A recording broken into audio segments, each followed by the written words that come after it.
Hi everyone, स्वागत है आप सभी का स्पिरिचुअल थॉट में। कैसे हैं आप सभी लोग। आज मैं आपके साथ शेयर करने वाली हूँ देव उठनी एकादशी की कथा। एक राजा के राज्य में सभी लोग एकादशी का व्रत रखते थे। प्रजा तथा नौकर चाकरों से लेकर पशुओं तक को एकादशी के दिन अन्न नहीं दिया जाता था। एक दिन किसी दूसरे राज्य का एक व्यक्ति राजा के पास आकर बोला, महाराज कृपा करके मुझे नौकरी पर रख लें। तब राजा ने उसके सामने एक शर्त रखी कि ठीक है, रख लेते हैं, किंतु रोज तो तुम्हें खाने को सब कुछ मिलेगा, पर एकादशी को अन्न नहीं मिलेगा। उस व्यक्ति ने उस समय हाँ कर ली, पर एकादशी के दिन जब उसे फलाहार का सामान दिया गया तो वह राजा के सामने जाकर गिड़गिड़ाने लगा, महाराज इससे मेरा पेट नहीं भरेगा, मैं भूखा ही मर जाऊंगा, मुझे अन्न दे दो। राजा ने उसे शर्त की बात याद दिलाई, पर वह अन्न छोड़ने को राजी नहीं हुआ। तब राजा ने उसे आटा, दाल, चावल आदि दिए।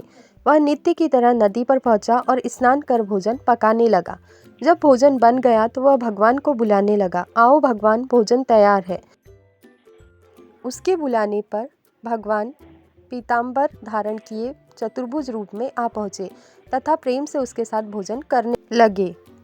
भोजनादि करके भगवान अंतर्ध्यान हो गए तथा वह अपने काम पर चला गया। 15 दिन बाद अगली एकादशी को वह राजा से कहने लगा कि महाराज, मुझे खाने का दुगना सामान दीजिए, उस दिन तो मैं भूखा ही रह गया।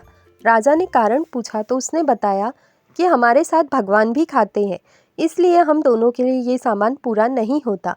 यह सुनकर राजा को बड़ा आश्चर्य हुआ। वह बोला, मैं नहीं मान सकता कि भगवान तुम्हारे साथ खाते हैं। मैं तो इतना व्रत रखता हूँ, पूजा करता हूँ, पर भगवान ने मुझे कभी दर्शन नहीं दिए। राजा की बात सुनकर वह बोला, महाराज यदि विश्वास ना हो तो साथ चलकर देख लें। राजा एक पेड़ के पीछे छिपकर बैठ गए। उस व्यक्ति ने भोजन बनाया तथा भगवान को शाम तक पुकारता रहा, परंतु भगवान न आए। अंत में उसने कहा, हे भगवान, यदि आप नहीं आए तो मैं नदी में कूदकर प्राण त्याग दूंगा। लेकिन भगवान नहीं आए।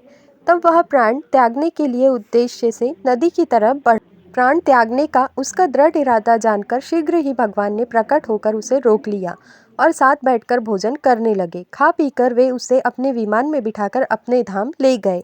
यह देख राजा ने सोचा कि व्रत उपवास से तो कोई फायदा नहीं होता जब तक मन शुद्ध ना हो। इससे राजा को ज्ञान मिला। वह भी मन से व्रत उपवास करने लगा और अंत में स्वर्ग को प्राप्त हुआ।